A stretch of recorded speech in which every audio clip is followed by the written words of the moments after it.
Ça veut juste dire que je vous envoie mes salutations, mes frères et sœurs. Ça, c'est en langue féfé.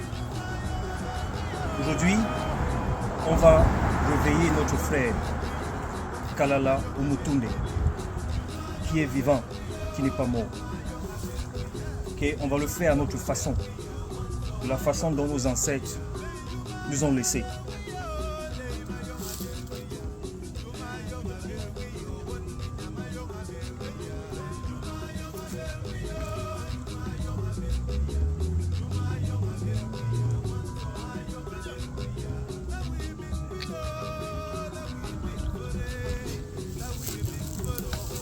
Frère combattant Kalala Umutunde, d'aucuns disent que tu es mort. Tiens, bois. Ils n'ont rien compris. Bois encore. D'autres te pleurent et commencent à s'aimer des polémiques sur ton nom. Et moi, Monte Chakunte, je ne te pleure pas. Au contraire, je t'envoie toutes mes bénédictions et mon apport pour que tu continues à travailler pour ce travail que tu as effectué pendant ta vie physique. Donc quand ils te suivent depuis des années, disent que tu es mort. Ils font une très grave erreur. Tu n'es pas mort. Tiens, bois. Bois cette eau. Tiens, par cette eau, je t'envoie toutes mes forces. Je t'envoie tout ce qui est nécessaire pour que tu ne te reposes pas. Parce que justement, ils sont nombreux qui disent que tu reposes en paix. Ils n'ont rien compris. Par la voie de cette eau qui va à la terre dont tu es retourné, je t'envoie toutes les puissances pour que tu continues à travailler. Ne te repose surtout pas. Nos ancêtres ne disaient jamais qu'on se repose, surtout quand tu étais quelqu'un comme toi, qui a travaillé, œuvré pour le bien de la communauté. Tu ne te reposes pas, ton esprit va travailler pour que ceux qui continuent ton travail continuent avec le même courage. Tu vas continuer à protéger ceux-là qui sont vrais dans le combat. Donc, frère Kalala, ne dors même pas une seconde, ne te repose pas. Continue à lutter parce que tu n'es pas mort. Merci. Continue. Ne t'arrête jamais. Et le message que je vais envoyer à ceux qui disent que tu reposes en paix, réfléchissez encore.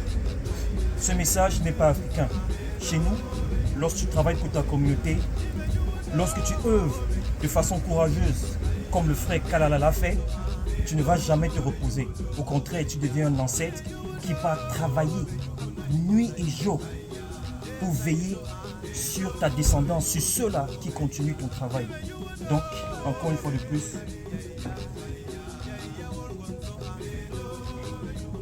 même au Kalala, Umutunde, colloque, nous, et continue à travailler, surtout ne te repose pas. Reprenons. Mes salutations à vous tous qui me regardez aujourd'hui. Au thème, paix à vous et que les ancêtres de tout un chacun et chacune le ou la protègent tout le temps et en tout lieu. Très humblement, je viens aujourd'hui vous adresser, vous mes frères et sœurs, mes pères, mes mères, mes grands-pères, mes grandes-mères, pour parler d'un sujet qui est très récent.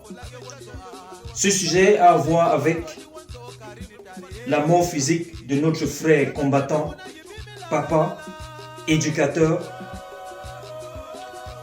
Kalala Umutunde. Je viens ici pour attirer l'attention de beaucoup d'entre nous sur certains faits qui sont en train de se passer. Alors, je vais aller droit au but. Tout à l'heure, j'ai fait ce qu'on appelle en français la libation pour notre frère, pour l'élever, pour lui donner cette puissance, pour l'aider à continuer son combat là où il est. Surtout à ne pas se reposer. Surtout, je vais préciser, à ne pas se reposer. Parce que là, il faut bien le dire. Dans notre tradition africaine, lorsque vous êtes quelqu'un ou quelqu'une qui impacte votre communauté de façon positive, qui sort de votre famille personnelle, c'est-à-dire enfants, femmes, pour aller à l'extérieur, pour œuvrer pour des choses qui vont faire évoluer la communauté en général, votre vie devient exemplaire. On ne dit pas qu'elle est parfaite. Personne n'est parfait sur cette terre. Mais cette exemplarité dans votre vie physique doit continuer dans votre vie spirituelle. Parce que comme vous le savez, chez nous, on ne meurt pas. Alors, ne meurent pas ceux qui méritent, parce qu'ils auront fait un travail nécessaire et courageux pour leur communauté pendant leur vie physique. Donc, comme le frère est supposé continuer, c'est à nous de lui donner justement ce pouvoir, de continuer à travailler, surtout pas se reposer. Donc je dis encore, frère Kalala Omotunde, ne te repose pas pour une tierce. Continue à travailler, continue à veiller sur ceux qui vont réellement continuer le combat que tu mènes, ce combat salutaire, qui est la renaissance de l'Afrique profonde dans ses traditions et sa spiritualité. Je viens ici adresser cette parole à mes frères qui se disent kamites et très respectueusement, mais qui vont plutôt au sud étoile pour commencer à balancer des polémiques sur sa mort, balancer des hypothèses sur qui l'a tué, qui ne l'a pas tué, qui a manigancé pour qu'il soit mort. Franchement, arrêtez ça s'il vous plaît. N'insultez pas, ne chiez pas, excusez-moi du terme, sur le sacrifice de notre frère Omotunde. Au lieu de parler de sa mort, parlez plutôt de comment il a vécu. Parlez plutôt de ce qu'il a fait durant sa vie physique. Donnez aux gens des références de ces différents travaux, que ce soit archéologiques, que ce soit académiques, ou alors que ce soit même dans les différents séminaires et interventions qu'il a eu à voir sur la toile. Beaucoup de chaînes de télévision et dans beaucoup de pays il est parti. Personnellement, j'ai eu la chance de le rencontrer au Canada.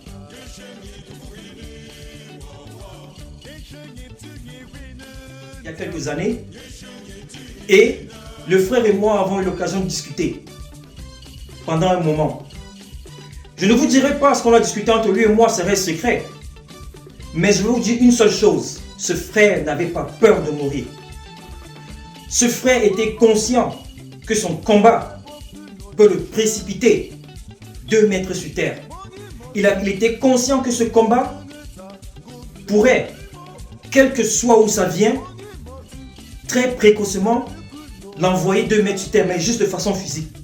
Il était conscient que son esprit, qu'il a décidé d'être éternel, qui était dans ce corps qu'il avait, il était conscient que ça pouvait l'amener à quelque chose de précoce, c'est-à-dire de repartir vers la terre. Ce n'était pas ça sa peur. Au contraire, c'était un honneur pour lui de marcher comme il marchait. Donc s'il vous plaît, parlons plutôt de ses travaux. Parlons plutôt de son impact qu'il a eu dans la communauté noire, que ce soit dans les Caraïbes, que ce soit en Afrique, que ce soit aux États-Unis, que ce soit en Amérique du Nord ou en Amérique du Sud ou en Amérique du Nord, en Amérique centrale. Parlons plutôt de son impact durant toute sa vie, de ses différents sacrifices malgré des menaces qu'il recevait quotidiennement. Donc, ne donnons pas la chance à ceux qui nous détestent dans notre combat au retour de notre spiritualité originelle. Ne donnons pas la chance à ceux-là qui essayent de nous dénier, ceux-là qui essayent de nous ridiculiser. Ne nous donnons pas cette chance de continuer à nous ridiculiser en venant émettre des propos qui sont non seulement non fondés, mais des propos qui ne servent à rien pour avancer justement les travaux qu'il a mis sur pied. Le frère m'avait donné une parole que je vais vous dire, je vais partager avec vous. Il m'a dit, par exemple, que lorsqu'il partira, il aura donné le meilleur qu'il pouvait pour contribuer au combat de cette révolution, d'abord spirituelle. Parce que même lorsque le frère parle des mathématiques africaines, il faut comprendre que la mathématique et la science, c'est la même chose. Si vous êtes dans le monde justement du mysticisme, vous comprenez que les deux sont de pair. D'aucuns scientifiques vont me dire, mais Tchakounte, qu'est-ce que tu parles? Vous ne pouvez pas mettre en équation sur un papier ce que vous parlez. Vous faites une très grave erreur. La totalité de la science ne se trouve pas dans l'écriture. La totalité de la science est mystique. Aujourd'hui, vous avez ce que vous appelez la physique quantique. Ils essayent de comprendre la partie mystique de la matière. Nous, nos ancêtres l'ont compris. Et c'est notre devoir, notre génération, de la reprendre encore et de la faire fleurir encore une fois de plus. On est sur le chemin. Le frère Kalala Omotunde nous a montré la voie. Et quand je parle de lui, j'ai la joie dans mon cœur. Je n'ai même pas une seconde envie de pleurer. Je n'ai même pas une seconde envie de me lamenter sur comment il est mort, on l'a empoisonné sur cela, c'est le Cameroun, blablabla, n'importe quoi. Franchement, je mets au défi ceux qui s'appellent Kamites. Je les mets au défi. Est-ce qu'ils sont prêts à continuer sans peur son combat?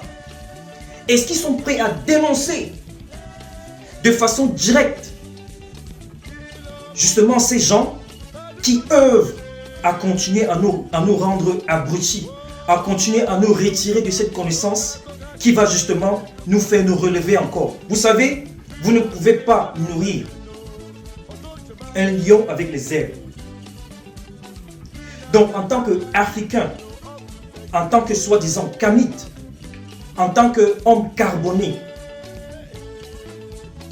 en tant qu'homme signataire et dépositaire de la mélanine, on se doit d'avoir un comportement qui va de pair avec notre généalogie. Si vous reniez vos ancêtres, vous vous reniez vous-même. Vous ne pouvez jamais vous séparer ou alors fuir votre ombre. Lorsque le soleil vous frappe dessus avec ses rayons à un certain angle, vous avez en termes de résultante ou alors de résultat, en fonction de l'angle à laquelle elle est incidente sur votre corps, vous avez une ombre qui se reflète sur le sol. Cette ombre, est-ce que vous pouvez la fuir? Alors considérez cette ombre comme vos ancêtres. Mais si vous les oubliez pour aller donner des louanges aux ancêtres des autres, alors là, vous êtes à jamais perdu. Et c'est dans cet état que l'Afrique aujourd'hui se trouve. Je dis encore à mes frères Kamites, à mes frères conscients dans ce combat, si vous êtes vraiment conscients, arrêtez. Je vous demande d'arrêter cette supercherie sur les réseaux sociaux. Je vous demande d'arrêter de salir la mémoire et le travail salutaire de notre frère, combattant, père, Omotunde. Ça ne sert à rien, ça ne nous avantage pas. Au contraire, vous donnez l'occasion à ceux qui veulent tout le temps nous décourager, ceux qui veulent tout le temps trouver des termes pour décourager ceux-là qu'on a pu intéresser. Vous leur donnez plutôt l'occasion de prendre ce que vous dites comme énormité. D'autres, par exemple, ont dit que j'ai pris le temps de suivre parce que depuis que le frère a transitionné dans le monde du mystique, où il est bien vivant, il y a beaucoup qui ont essayé de faire des corrélations avec la mort de Cheikh Anta Diop aussi. Que c'est peu après qu'il soit rentré du Cameroun, quelques mois après qu'il est mort. Qu'est-ce que vous voulez par là dire, mes frères? Vous voulez par là dire quoi? Donc vous voulez décourager justement ces Guadeloupéens, ou alors ces Noirs qui viennent d'ailleurs, nos frères et sœurs qui ont été séparés de nous par force. Donc vous voulez les décourager de ne plus venir au Cameroun, c'est ça votre message? Vous voulez par là dire quoi? qui va rester sur la terre? Vous? On est tous amenés à laisser ce corps.